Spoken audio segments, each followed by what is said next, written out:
Welcome everybody. So I am back and I'm going to be bringing you guys a brand new review, and this is going to be for Lord of the Rings: The Two Towers. So in my last review, I had a little bit of a brain fart, and that was because I said Frank Walsh instead of Fran Walsh. The movie's written by Fran Walsh and Philippa Boyens. They do a pretty darn job in this movie as well. This movie is basically a siege movie where you have the Fellowship kind of trapped in this gigantic castle that has an underground sort of cavern underneath it. With you got the orcs on one side, the Fellowship, and they're trying to survive this night. And this is one of these crazy movies that has a lot of cool elements to it, so we're going to be talking about that.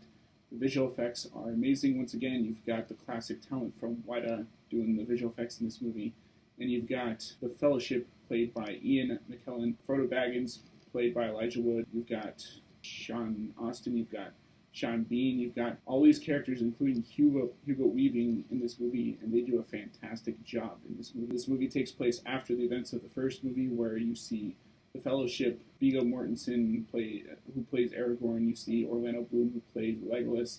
You see Gimli kind of running down the valley at the beginning of this film, and they are trying to hunt down a group of orcs that have a couple hobbits taken hostage, and they are being trucked down sort of horseback, as well as being trucked down through the valley with orcs and stuff. This movie has a really cool chase scene where you see kind of the Fellowship kind of go after these wolf dog things, hybrids. They're kind of hybrid creatures, and they eventually go off a cliff, and you see Aragorn kind of go into the water, and everybody thinks he's dead, but he later shows up towards the latter half of the movie. You see this king, who is a really great king, and he is being kind of tormented on one side by this evil, sadistic person that comes into power later on through Return of the King. Is kind of the king's confidant. He's someone that has been around in the family for a while, and he's kind of like seducing people in the family to kind of take power and take charge of the film. So that happens, and then that leads to the siege of Helm's Deep, which is this big battle sequence where you have Legolas kind of going down. He rides an orc shield down, and he's like firing arrows and stuff. You got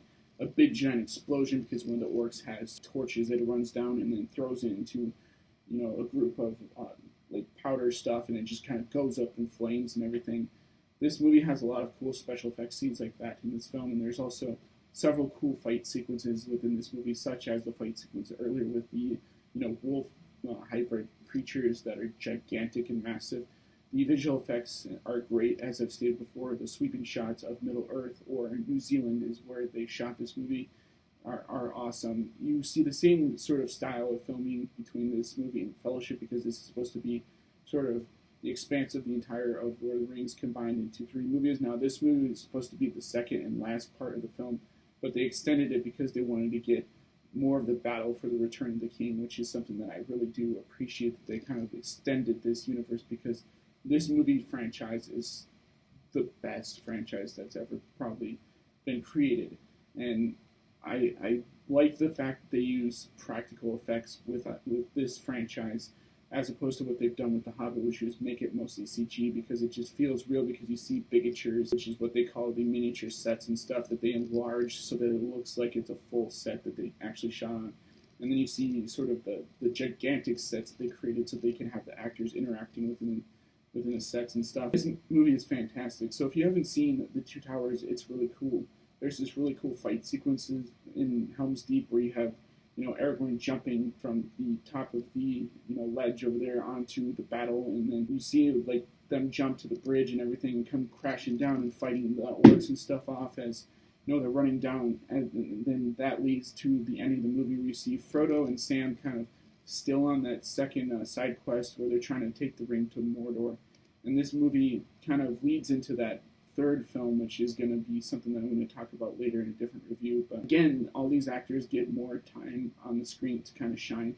They are given a lot of supporting and character development, which is something you don't see with movies that are only like 1 or 2 movies long. They give them the proper story time to kind of flesh out their characters a little bit more, so that way when it gets to Return of the King and you see all this stuff happening with Return of the King, you care a little bit more about their situation.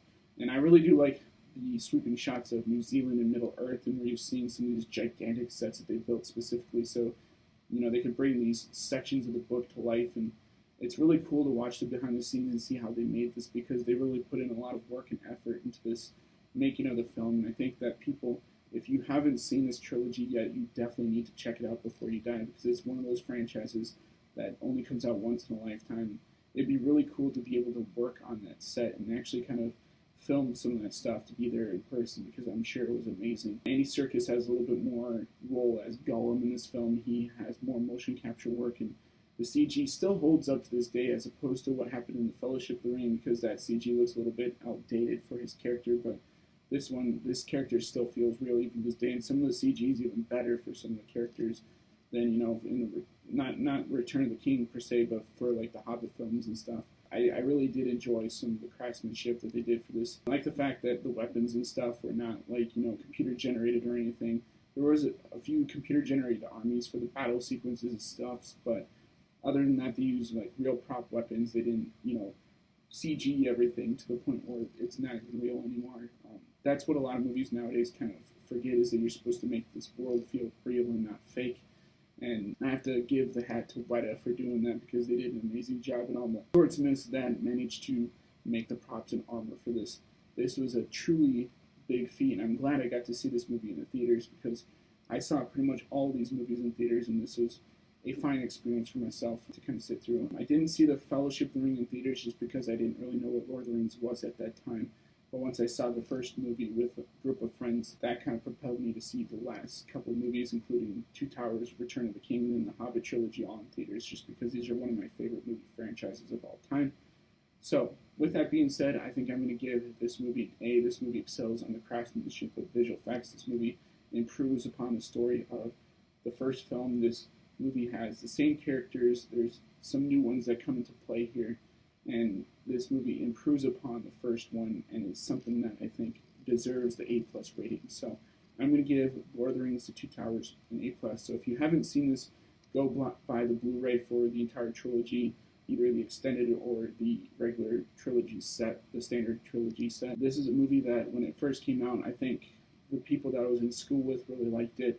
My art teacher was kind of infatuated with Lord of the Rings, and he talked about it a lot in school. And, you know, for me personally, I really like these movies. Hope you guys like this review. I know I kind of messed up a little bit in my first review for Fellowship of the Ring. One of the cool things that I didn't touch upon in this review is that I really like the beginning where they open up with, you know, Gandalf fighting the Balrog, and then he kind of later on becomes Gandalf the White. I thought that was pretty cool. Just kind of like sequences like that are pretty epic are in this movie, and this is something that you need to kind of see for yourself, because I want to be sort of like the one that kind of gets you to go see the movie, not sort of the one that tells you everything that happens within the plot. So yeah, I would highly recommend you guys go see these, and not only on TV. I'm sure Stars and, you know, them play the movie every once in a while, but actually own these and watch these, because you will not be disappointed. So hope you guys like this review, and as always, guys, rate, comment, subscribe, and I'll see you guys in the next video.